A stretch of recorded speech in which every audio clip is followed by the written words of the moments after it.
Hi hello and video பார்க்குற எல்லாருக்கும் வணக்கம். ஸோ நம்ம இன்னைக்கு பார்க்க போகிற வீடியோ எதை பற்றினா, இப்போ ரீசெண்டாக தமிழ் ஆடியன்ஸ் மத்தியில் பயங்கர ஃபேமஸாக போயிட்டு இருக்கிற ஒரு அனிமே தான் பார்த்தீங்கன்னா சோலோ லெவலிங். அண்ட் இந்த ஒரு அனிமேவை நீங்கள் இன்னும் பார்க்காம இருந்தீங்கன்னா தயவு செஞ்சு போய் பாருங்க. ரொம்பவே இன்ட்ரெஸ்டிங்கான ஒரு அனிமே தான் சோலோ லெவலிங். ஆக்சுவலாக இந்த ஒரு அனிமேவோட கான்செப்ட் என்னன்னு பார்த்தீங்கன்னா, இந்த ஒரு சோலோ லெவலிங் யூனிவர்ஸில் அடிக்கடி ஏதாவது ஒரு ரேண்டமான பிளேசஸில் ஒரு விதமான டஞ்சன் கேட்ஸ் வந்து ஓப்பன் ஆகும். இந்த டஞ்சன் கேட்ஸ்க்குள்ள ரொம்பவே கொடூரமான மான்ஸ்டர்ஸ் வந்து இருக்கும். ஸோ இந்த மான்ஸ்டர்ஸ் கிட்ட இருந்து மக்களை காப்பாற்றுறதுக்காகவே பவர்ஸோட இருக்கிற ஹியூமன்ஸை இந்த ஒரு டஞ்சன்ஸ்குள்ள அந்த ஒரு மான்ஸ்டர்ஸ் வேட்டையாடுறதுக்காக அனுப்புவாங்க. அண்ட் இவங்க எல்லாரையுமே ஹண்டர்ஸ்னு கூப்பிடுவாங்க. சோ இந்த ஹண்டர்ஸ்க்கு மத்தியில ரொம்பவே வீக்கான ஒரு இ ரேங்க் ஹண்டர் தான் பாத்தீங்கன்னா சங் ஜின்வூ. சோ இருக்கிறதுலே ரொம்பவே வீக்கஸ்ட் ஹண்டரா இருக்கிற சங் ஜின்வூ வந்து எப்படி ஸ்டெப் பை ஸ்டெப்பா முன்னேறி இருக்கிற ஹண்டர்ஸ்லயே தி மோஸ்ட் ஸ்ட்ராங்கஸ்ட் ஹண்டரா எப்படி மாறுறா அப்படிங்கறதா இந்த ஒரு சோலோ லெவலிங் சீரிஸோட ஒன்லைன் ஸ்டோரி. அண்ட் அனிமேவர்ஸை பொறுத்த வரைக்கும் சங் ஜின்வூ வந்து one of the most powerful character. So இந்த ஒரு வீடியோல சங் ஜின்வூவையே டிஃபீட் பண்ற அளவுக்கு பவர்ஸ் வச்சிருக்கிற பென்டன் ஏலியன்ஸ்லாம் என்னென்ன அப்படிங்கறத பத்தி தான் டீடைலா பார்க்க போறோம். வீடியோவை ஸ்டார்ட் பண்றதுக்கு முன்னாடி இந்த வீடியோ உங்களுக்கு பிடிச்சிருந்தா லைக், ஷேர், கமெண்ட் பண்ணுங்க. மறக்காம சூப்பர் காமிக்ஸ் தமிழ் சேனலை சப்ஸ்கிரைப் பண்ணுங்க. சோ வாங்க வீடியோக்குள்ள போலாம். ஃபர்ஸ்ட் ஆஃப் ஆல் சங் ஜின்வூவோட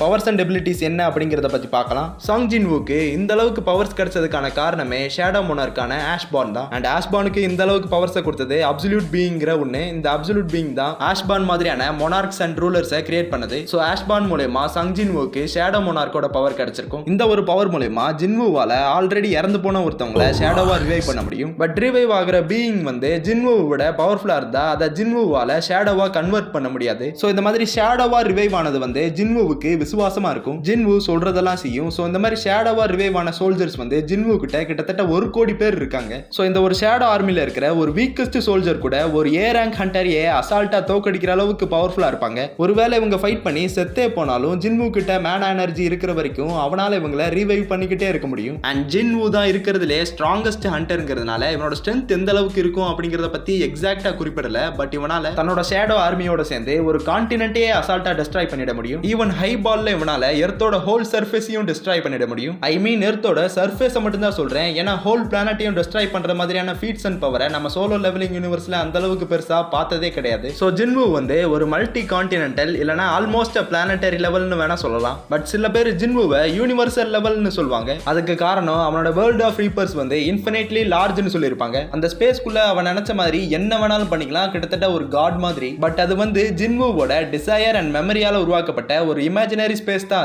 அது ரியாலிட்டியே கிடையாது. சோ அதை வச்சு மட்டும் ஜின்வூவை யூனிவர்சல் லெவல்னு சொல்ல முடியாது. அண்ட் ஸ்பீட் வைஸ் பார்க்கும்போது ஜின்வூ வந்து அன்டாரஸோட பிரெத் ஆஃப் டிஸ்ட்ராக்ஷனையே பிளாக் பண்ணுவான். ஆக்சுவலா இந்த ஒரு பிரெத் ஆஃப் டிஸ்ட்ராக்ஷன் வந்து லைட் ஸ்பீட்ல டிராவல் ஆகும்னு சொல்லுவாங்க. சோ அதையே ஃபாஸ்டா போய் பிளாக் பண்றானா ஜின்வூவோட ஸ்பீட் வந்து ஆல்மோஸ்ட் ஃபாஸ்டர் தென் லைட்னு தான் சொல்லணும். அண்ட் டியூரபிலிட்டி வைஸ் ஜின்வூவால ஒரு கான்டினென்ட்டையே டிஸ்ட்ராய் பண்ற அளவுக்கு பவர்ஃபுல்லான அட்டாக்க கூட தாக்கு பிடிக்க முடியும். அண்ட் தான் உடம்புல பெரிய பெரிய காயங்களை ஏற்படுத்தினாலும் சரி, இல்ல கை கால் மாதிரியான உறுப்புகளை இழந்தாலும் சரி, ஜின்வூவால அதை ரீஜெனரேட் பண்ணிக்க முடியும். பிளஸ் ஜின்வூவுக்கு வந்து கர்ஸ், பாய்சன், இல்னஸ் சொல்லி எந்த ஒரு பாதிப்புமே ஏற்படாது. அண்ட் ஜின்வூவால பல டைமென்ஷன்ஸை கடந்து டிராவல் பண்ண முடியும். அண்ட் நிறைய பேர் ஜின்வூவால டைம் டிராவல் பண்ண முடியும்னு சொல்லுவாங்க. பட் அது டைம் டிராவல் கிடையாது. ஜின்வூ வந்து தன்னோட பாஸ்ட்ல பண்ண மிஸ்டேக்ஸை திருத்திக்கிறதுக்காக அவனே உருவாக்கிக்கிட்ட ஒரு ஃபேக் வேர்ல்டு தான் அது. பட் ஜின்வூ கிட்ட டைம் மேனிபுலேஷன் பவர் இருக்கு. அவனால தன்னை சுத்தி இருக்கிற டைமை ஒரு குறிப்பிட்ட அளவுக்கு ஸ்லோ பண்ண முடியும். இது வந்து ஜின்வூவுக்கு தன்னோட ஆப்போனன்ட்ஸோட அட்டாக்கை டாட்ஜ் பண்றதுக்கும் அவங்களோட ஃபைட் பண்றதுக்கும் ரொம்பவே யூஸ்ஃபுல்லா இருக்கும். அண்ட் ஜின்வூ கிட்ட ரூலர்ஸ் அத்தாரிட்டின்னு ஒரு பவர் இருக்கு. இந்த ஒரு பவர் மூலமா தன்னை சுத்தி இருக்கிற பொருட்களை தான் பக்கம் கவர்ந்து இழுக்க முடியும். லைக் நருட்டோ சீரிஸ்ல வர பெயினோட யூனிவர்சல் புல் மாதிரி. அண்ட் ஜின்வூ வந்து பாத்தீங்கன்னா ஒரு இம்மோர்டல். இவனுக்கு எத்தனை வருஷம் ஆனாலும் வயசு ஏறவே ஏறாது.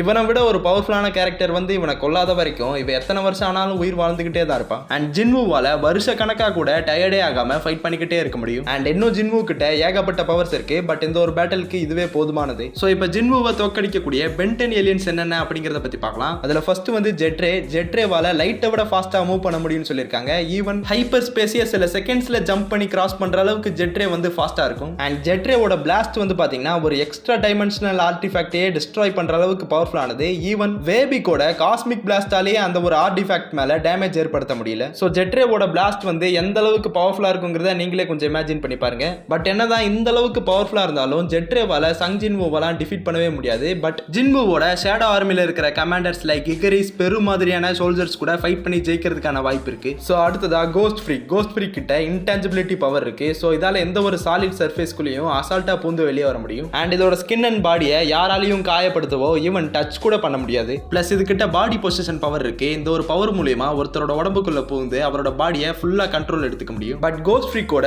பாடி பொசிஷன் பவர் வந்து ஜின்வூ ஜின்வு கிட்ட வேலை செய்யாது. ஏன்னா ஜின்வுக்குள்ள ஷேடோ மோனார்க்கான ஆஷ்பானோட பவர்ஸ் இருக்கு. அவரை மீறி ஜின்வுவோட பாடியை கண்ட்ரோல் எடுக்க கோஸ்ட் ஃப்ரீக்கால சத்தியமா முடியாது. அண்ட் ஜின்வுவோட ஷேடோ சோல்ஜர்ஸால கோஸ்ட் ஃப்ரீக்கை காயப்படுத்த முடியலாம். ஏன்னா அவங்களுமே டெட் சோல்ஸ் தாங்கிறதுனால. அண்ட் அடுத்து நம்ம பார்க்க போற ஏலியன் அட்டாமிக்ஸ் கிட்ட வந்து பாத்தீங்கன்னா super human strength, speed, stamina, durability, flight பவர்னு சொல்லி ஏகப்பட்ட பவர்ஸ் அண்ட் எபிலிட்டிஸ் இருக்கு. அண்ட் இதால ரொம்பவே பவர்ஃபுல்லான அட்டாமிக் பிளாஸ்ட்டை வந்து கிரியேட் பண்ண முடியும். இந்த ஒரு அட்டாமிக் பிளாஸ்ட் வந்து ஒரு ஸ்மால் சைஸ் பிளானட்டையே ரொம்ப அசால்ட்டா டெஸ்ட்ராய் பண்ற அளவுக்கு பவர்ஃபுல்லானது. ஸோ இந்த அளவுக்கு பவர்ஃபுல்லான ஒரு அட்டாமிக் பிளாஸ்ட் வந்து பாத்தீங்கன்னா ஜின்வுவையே டோட்டலா வேப்பரைஸ் பண்றதுக்கு போதுமானது. பட் இங்க ப்ராப்ளம் என்னன்னா ஜின்வுக்கு இருக்கிற ஸ்பீடுக்கு அவனால இந்த ஒரு அட்டாக்கை அசால்ட்டா டாச் பண்ணி வேற ஒரு டிமென்ஷனுக்கே கூட அசால்ட்டா டெலபோர்ட் ஆயிட முடியும். அண்ட் தன்னோட ஷேடோ ஆர்மியோட சேர்ந்து ஃபைட் பண்ணா கண்டிப்பா ஜின்வுவால அட்டாமிக்ஸை டிஃபீட் பண்ண முடியும். ஸோ அடுத்து நம்ம பார்க்க போற ஏலியன் யாருன்னா வேபிக்கோட சைஸ் மட்டுமே பாத்தீங்கன்னா கிட்டத்தட்ட 200 ஃபீட்டுக்கும் மேல இருக்கும். அண்ட் இதோட சைஸுக்கு ஏத்தாப்புல வேபிக்கோட ஸ்ட்ரென்த் வந்து பாத்தீங்கன்னா ரொம்பவே மேசிவா இருக்கும். பிளஸ் ஸ்பீட் வைஸ் வேபிக்கால சவுண்டோட பேரியரையே பிரேக் பண்ற அளவுக்கு ஃபாஸ்டா மூவ் பண்ண முடியும். பிளஸ் ஒரு பிளானட்டையே டெஸ்ட்ராய் பண்ற அளவுக்கு பவர்ஃபுல்லான அட்டாக்கை தாக்கு பிடிக்கிறது மட்டும் இல்லாம அந்த ஒரு பிளாஸ்டையே சர்பாஸ் பண்ற அளவுக்கு ரொம்பவே பவர்ஃபுல்லான